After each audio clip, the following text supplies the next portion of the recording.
Hello, new interns. We are back, and today we have Hannah Schneider, and I'm very thankful for her coming. I think she's got an interesting story and some good stuff to share. Um, she'll be introduced through the course of the questions, and so you'll get to know all about her. But I want to say, Hannah, how are you doing? I'm doing good today. How about yourself? I'm doing fantastic. I'm very excited. So we'll get started with kind of the first questions, and we'll work our way up to kind of more the heart of the interview. So I think what I first want to ask, and what people generally want to know is, what school do you go to, or did you go to? What are you majoring in, and then kind of when are you expected to graduate, or when did you graduate? Yes, so I'm currently enrolled at Scripps College. It's one of the Claremont colleges. It's part of the five-school consortium. My expected graduation is actually this upcoming May, so May 2023. I'm a senior, and I'm studying media studies with a concentration in critical theory with a minor in anthropology. Kind of fell into the minor, but I feel like it rounds it out super well. Have you been enjoying that anthropology minor? It's been so interesting. I mean, like, for me as someone who loves media, but particularly loves how people interact with it, Mhm. having another lens to examine culture and how people engage with different things, whether it's through food, music, religion, what have you, like it's been super impactful in how I view marketing and how I view media consumption overall too. Yeah, I always say to people, and in a very sincere way, that the most interesting thing to me is a human being. Like seriously. Um, so yeah, I agree with you. And okay, thank you for sharing that. For the next kind of part, I'm hoping to know just generally, kind of briefly, what was your title? Because I know you recently finished your internship. So what was your title, and kind of who did you work for, and what was your role, kind of briefly? So this past summer, I was an intern under Universal Music Group. With that whole program, you are then assigned a department and a label. When you go in, you don't really apply for one particular thing. You can sort of list what your fields of interest are, but you kind of have to trust the process and they'll put you where you're going to succeed, which is honestly super fulfilling. And I probably wouldn't have gotten the role I ended up getting and enjoying if I hadn't done that. Sure. Um, but so through that process, I was assigned to Capitol Records in the marketing department. I was their marketing intern for the summer, and Mm. I was directly reporting to Chris Kershaw, who is the VP of marketing there.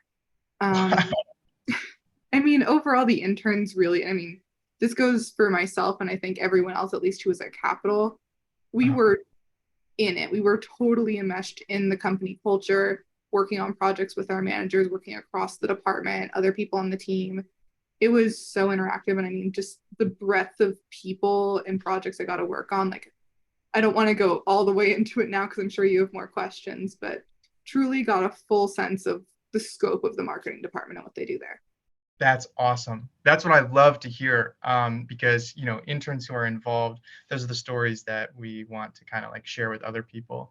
Um, and not to say that if you're an intern and you don't do much, that's not valuable either. But I think it's very cool where you had your experience. So now also we're hoping to know kind of how you got this role. So would you say, I mean, did you apply to a lot of places on job sites? Did you make a connection and have a referral from a friend, or were you reached out to by them? Kind of how did you fall into this position? Honestly, the music industry, I mean, I'm not going to be the only one to say this. It's insanely competitive.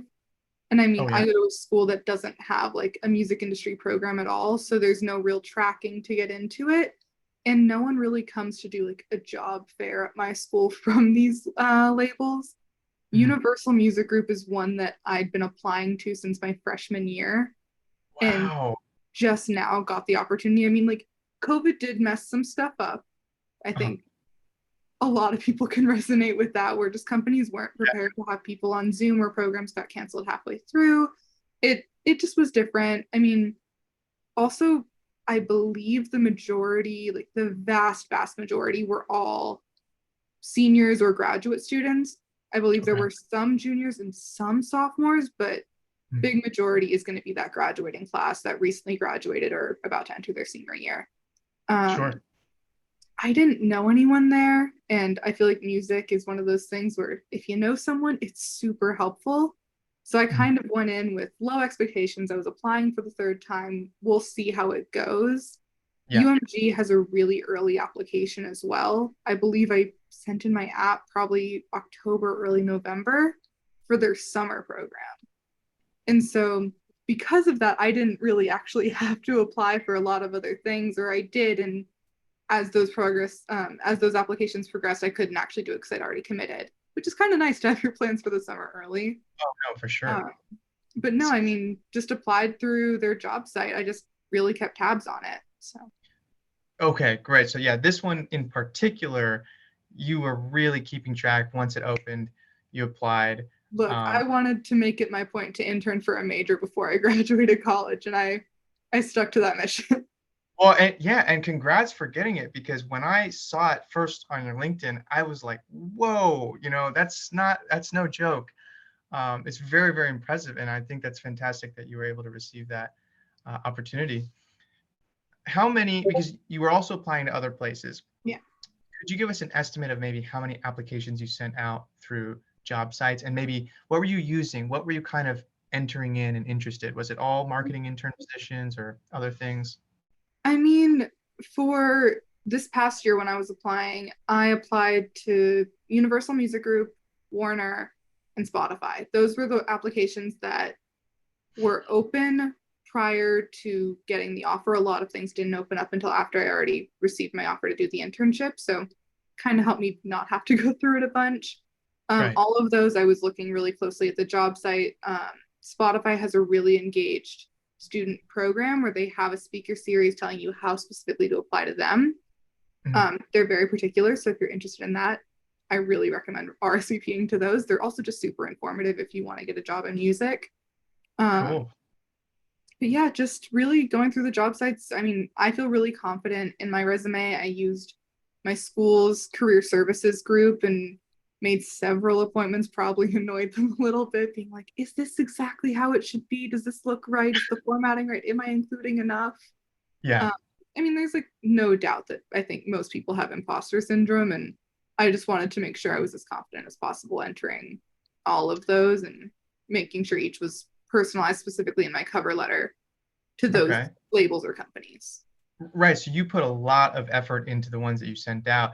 You mentioned three companies. Now, was that so you only applied really to a handful of places and got, wow. Would you say you applied to under 10, or was it really only the three places you mentioned? This past cycle, it was only the three. That's an incredible batting average. My goodness. Okay, well, thanks for sharing that as well. It puts it into perspective, because some people, um, some people say they've applied to 200 and no luck. But so for the people who have applied to a handful and have gotten it, there's something right that struck the people, the I hiring mean, manager who saw your application. I also wouldn't discourage anyone from applying to 200. I mean, my sophomore and like junior year, I mean, like, I guess the summer's going into both of those. My going into my sophomore year that summer was the start of COVID. I had probably applied to at least 10 or 15 internships at that point, and Hmm. all of them I got like the generic response of, it's COVID, we're not taking anyone, so Right. sorry. But then I sent out emails to like contacts I had that I was like, do you need someone? Like, Hmm. reach out if you want it. Like, I strongly encourage, like, it's sometimes a little uncomfortable to just ask, but ask the small places, ask the places that don't have the giant intern pools, because like if you don't know how to build your resume, go for the ones that you can actually make a difference when you're still trying to build your resume, because everyone sort of like needs some help. I mean, Yeah. the same thing happened my going into my junior year. I applied to a bunch of places and I just found an indie label that I was super, super supportive of. And I got an incredible opportunity to sort of step in there, even though I technically don't think I was supposed to. I think they were supposed to hire someone Canadian, but Hey, but too bad you made it in. That's actually great advice, and that's kind of the answer to one of my final questions. But we might yeah. revisit that, see if there's anything else. Thank you for sharing that. Okay, for the onboarding process for this internship. And of course, if there's, only share what you can. Mhm. But I'm interested in kind of like from the moment you applied to the moment they said yes, we'd love to have you in this program. How long did that take? And also, what kind of hoops did you have to jump through? Were there 3 interviews? Was it Mhm. one call? What was kind of the process? So you kind of throw your application into the void. Yeah. And at that point, I wasn't really thinking anyone would get back to me as I'd done it twice before. And I was like, I mean, if they get back to me, that'd be pretty great. Uh, Yeah. a few weeks, I want to say like probably like 3 weeks ish after I submitted my application, I got an invite to do one of those like virtual interviews where it's basically your computer asking you a question and you have to talk to yourself for 5 minutes. Uh-huh. They're a little bit uncomfortable, For sure. and I was Yeah. a little nervous I tanked it. Yeah, Um, that always happens. but then after that, you submit that and you wait. And I knew another person who applied, and they heard back after like a week or so that I think probably like a week or 2 weeks that they were rejected from that. They wouldn't be continuing in the process. And then I'm sitting there anxiously being like, where's my email that I got Yeah. rejected? Right? Like, I mean, they can only accept so many and so many people apply. And Uh-huh. then, oh my gosh, probably like 3 weeks later, not from when they got the note, but from when I did the interview, I was told Mhm. you're going to be moving forward with like a general screening interview where someone from Universal Music Group, not any particular label, will sit down with you on Zoom and have an interview. And Okay. honestly, it was great just to sort of gauge company culture. They learned a little bit more about me and why I wanted to be in music and the sort of jobs.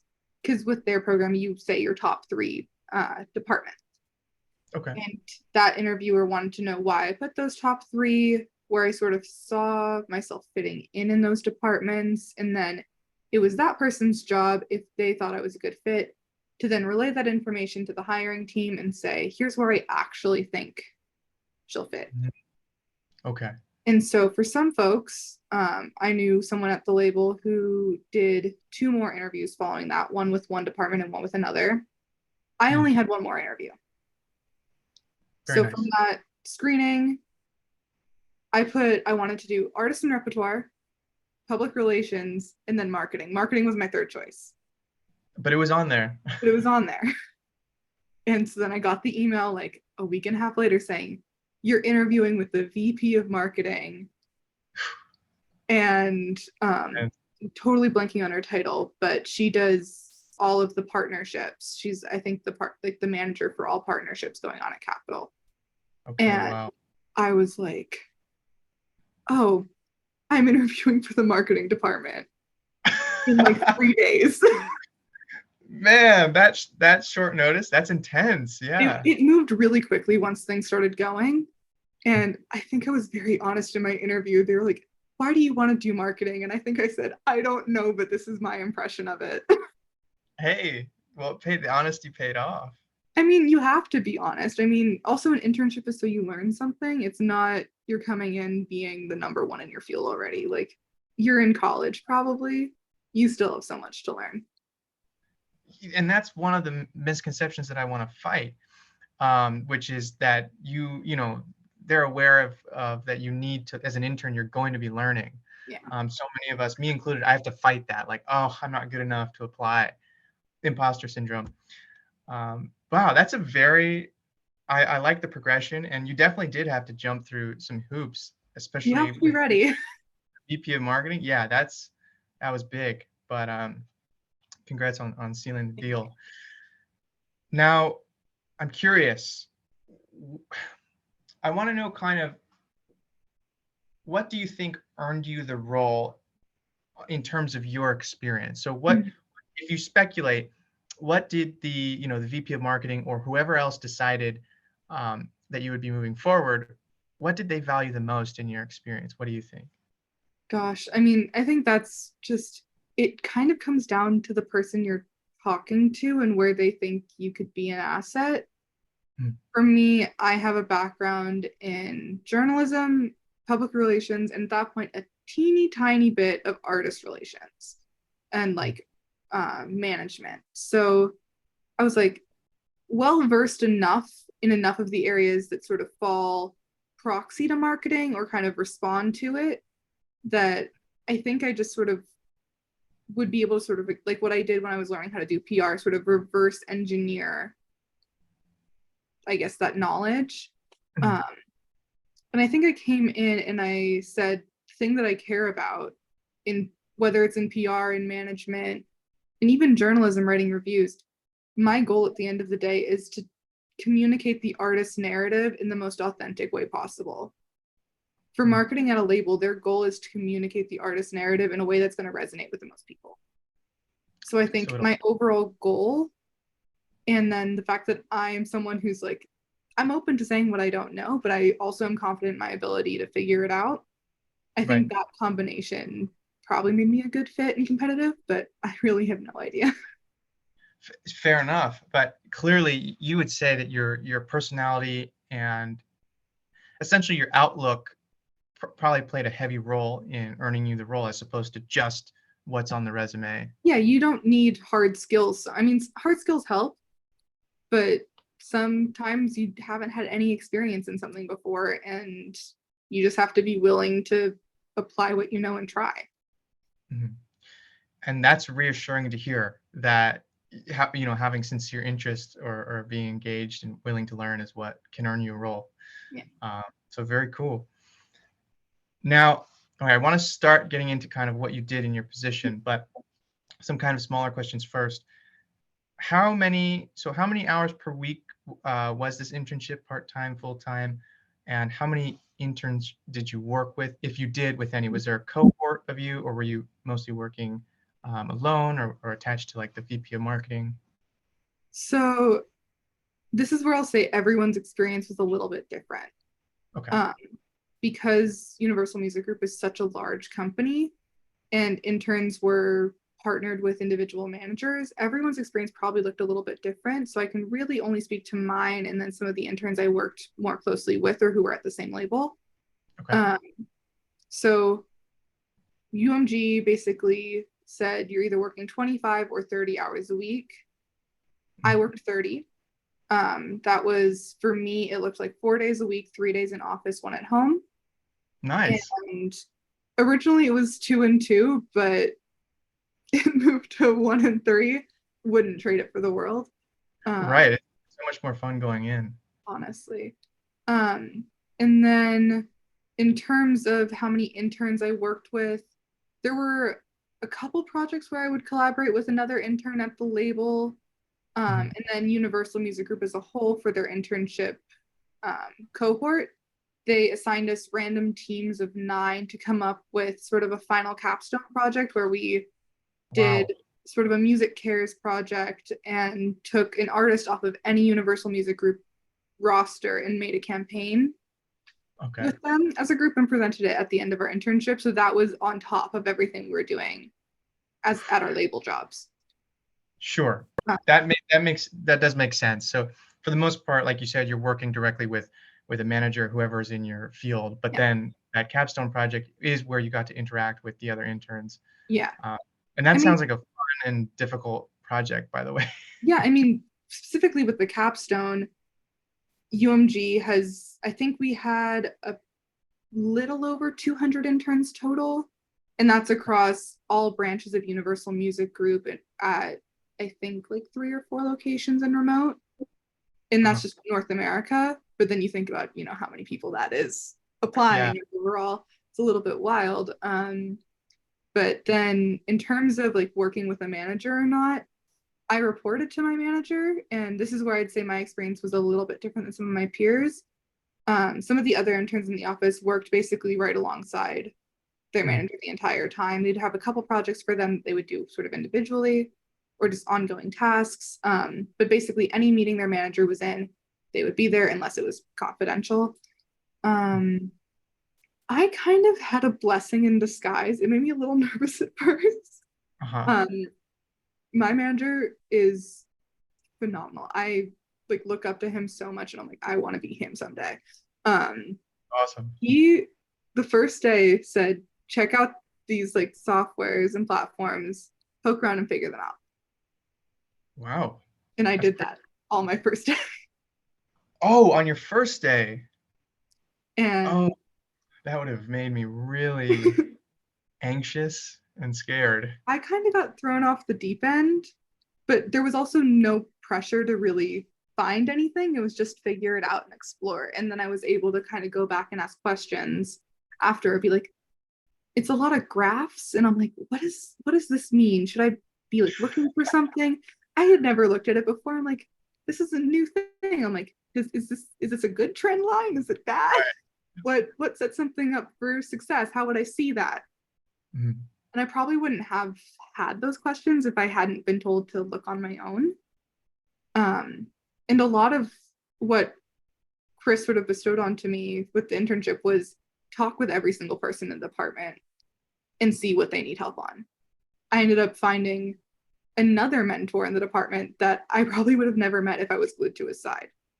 And so I Sure. really got an experience where I think a couple of people didn't think I was an intern. Oh, um, from management, a couple managers didn't realize you were. They thought you were uh, like.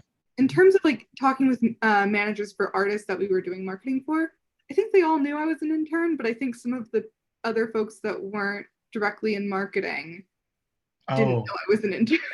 They thought I was actually working there. that's Um, kind of cool.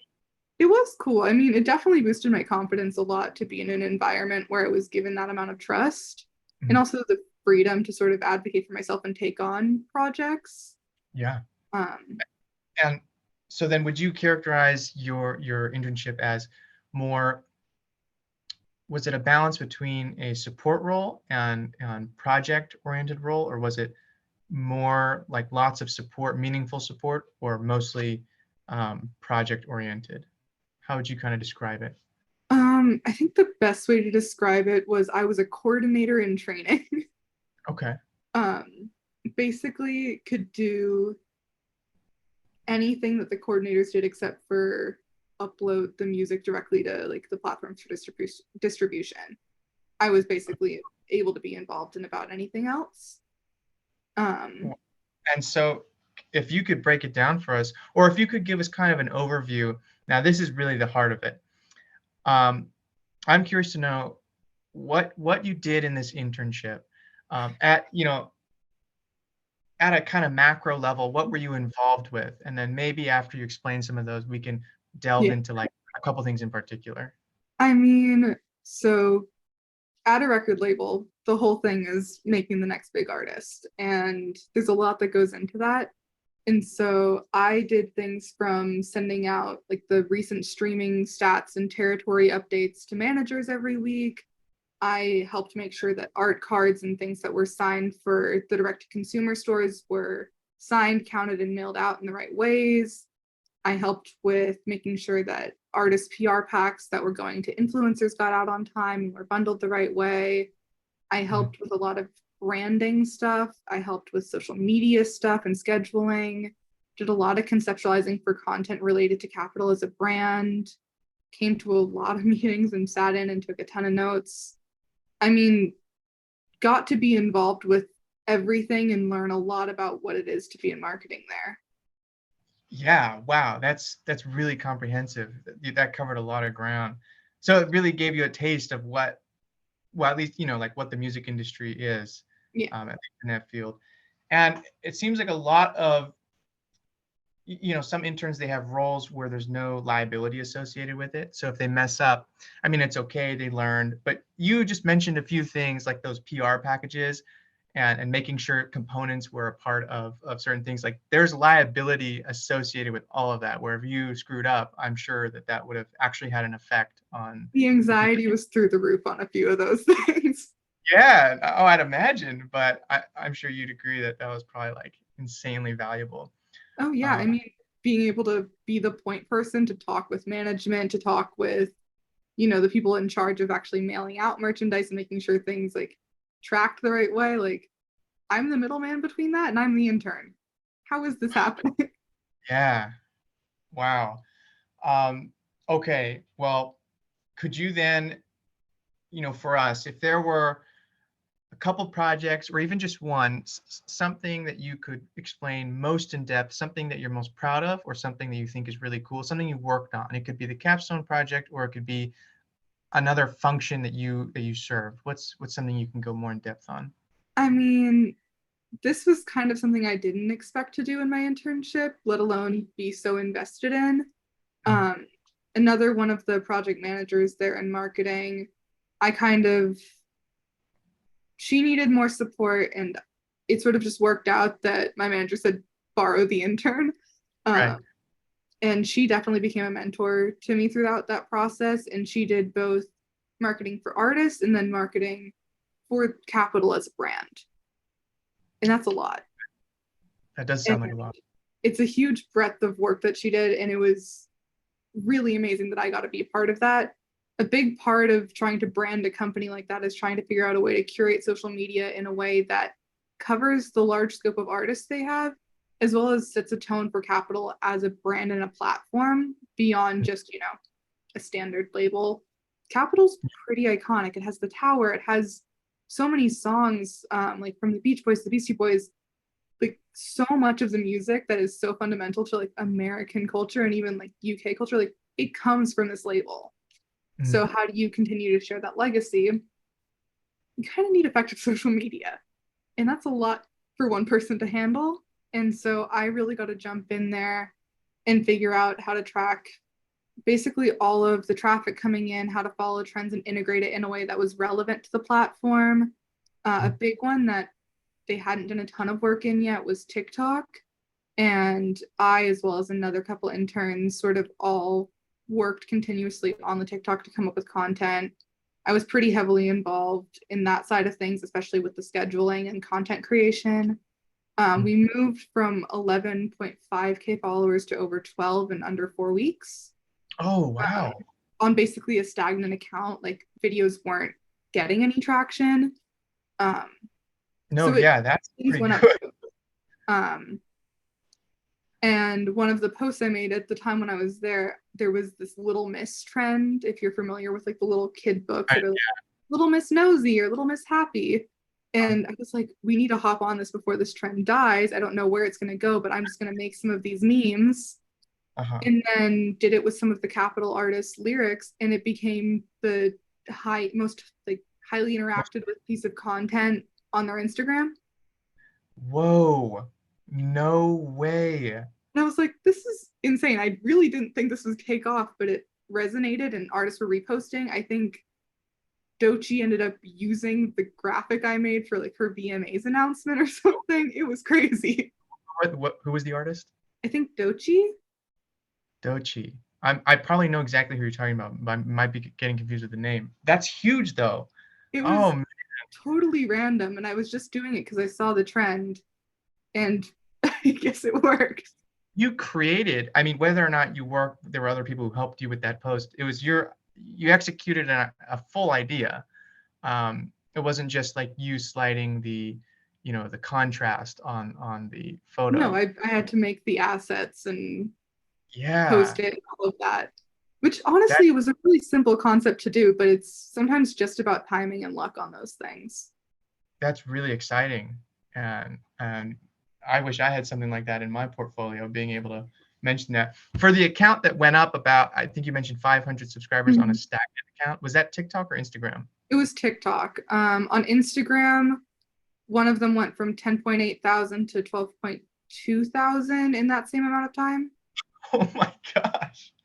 That's awesome. Okay, And well, it also shows that like when a team is really staffed to lean into social media, I mean, we're in such a digital age.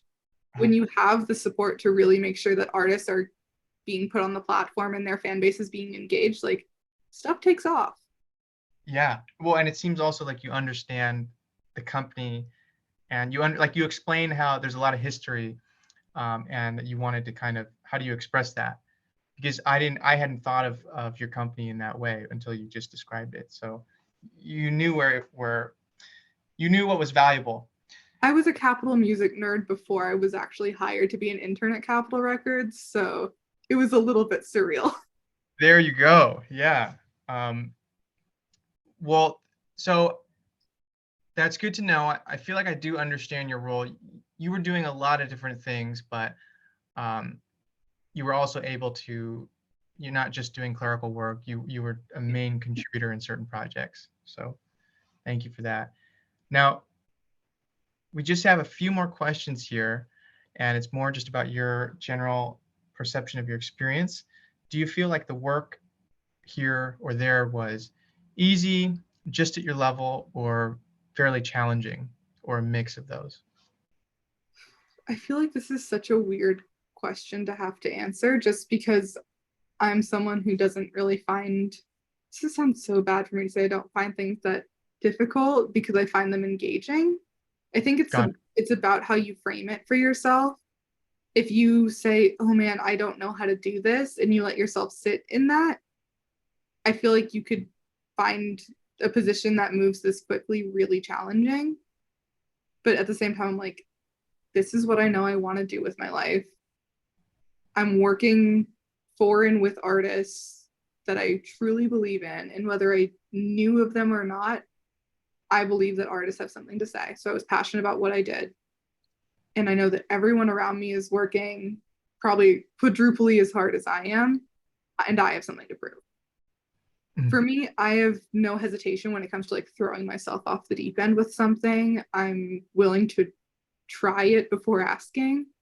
And I Mhm. think that probably I know it left a good impression. Because some people said like, wow, you did that and I didn't have to explain it to you. Some some stuff like that is like, I don't see it as a challenge. I see it as a way of just like, you know the fundamentals of it, or you wouldn't have been given the job. So take a moment, reset, and just Mhm. do it. You just changed my perspective on that question. I might have to change it or remove it altogether because, I mean, like what you're saying, if something, if you get genuinely engaged in something, something that may be difficult for many other people may be easy for you, Yeah. but it's not an indicator of the quality of the work or what kind of work it is. It can be easy for you, but, be very important work. So yeah, I'm gonna have to edit that. So I appreciate that. Yeah, totally. Do you feel like you learned more about, the industry where you want to go than you have been maybe at your university or your college? Mm-hmm. I mean, definitely through this role, I learned a lot more about that. My school, love my school. It doesn't have any sort of program that supports this industry. Everything I've learned about it, I've learned completely independently. Um, with that said, I viewed this internship as sort of the final like what is that like Infinity Stones like in that movie where they're Uh, collecting the stones. I don't know what I'm talking about. It's the movie. the love, the gauntlet, or Yeah, obviously I don't watch superhero movies, but like okay, they're but getting worse. you're sort of like collecting these things that make you feel like you belong in an industry.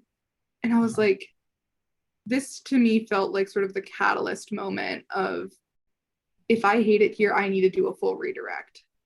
mhm. So we're going to lean in and see what happens. And I went in with no expectation really other than that. I love that. And I just learned even more how much I love it. Like the Oh, fact that I was surrounded by people that also loved what they did and were so engaged. Like when you're in a space like that, you just light up. Like I right. had to wake up at 5 a.m. to drive to work every day. I wouldn't have changed it for the world. Made me excited to wake up in the That's how you know it was the right place for you. And I think, there are a lot of people who might believe that what they're chasing is a prestigious role or some high paying job, but at the end of the day, I think deep down, for me, really explicitly, I'm chasing what you just said, which is you're excited to go to work and you leaned into a role and said, yes, this is where I'm supposed to be headed. Like that is gold. You've struck gold. And it's very, very good to hear that. Just got to keep applying, I guess. But and that leads to the final question, which is if there are people who are applying to similar roles, similar industry, and also internships in general, what advice would you have for them to be able to do that? Gosh, I feel like there's a few answers to this. I guess my first gut response is don't let someone else in your life tell you what you should apply for.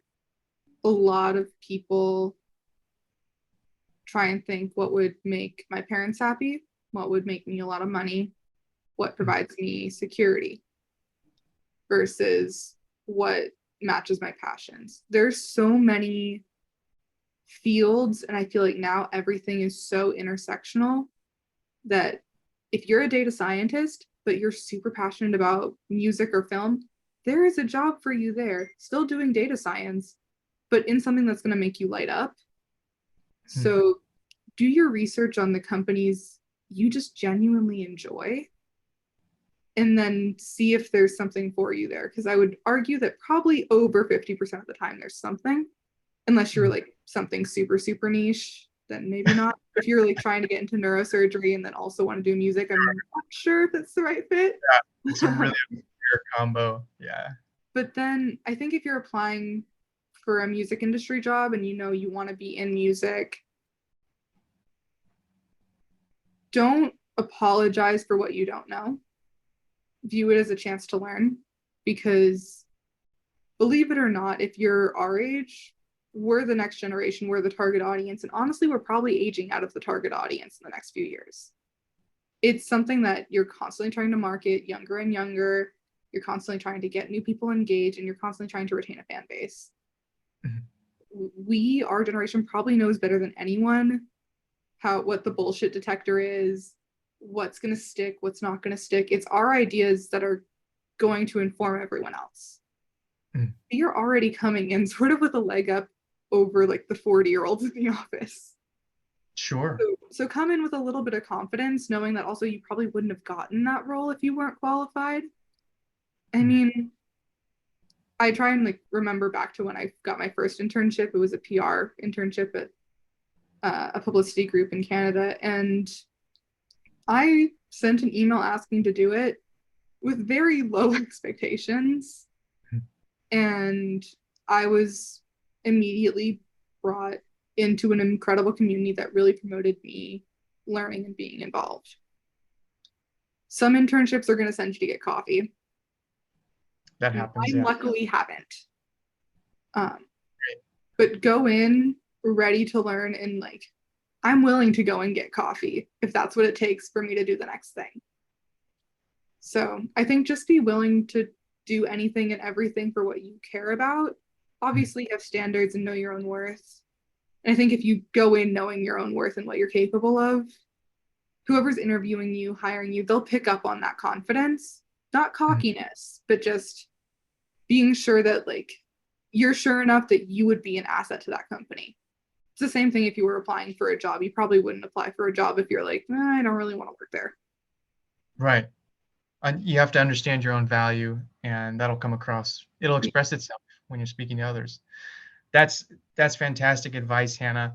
I know I can improve from that, and I know others will too.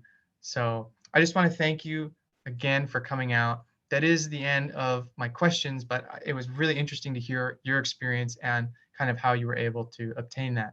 So we will leave most likely your LinkedIn below, and if there are any other links later that you'd like to share, we'll put those below. And yeah, so Hannah, thank you so much. We're gonna wrap it up here. I appreciate you coming out, and I hope to stay connected with you in the future. Yeah, thank you so much. It's really quite an honor to speak on behalf of all interns. Yes, of course. You take care and have a nice evening. You too. Have a good one.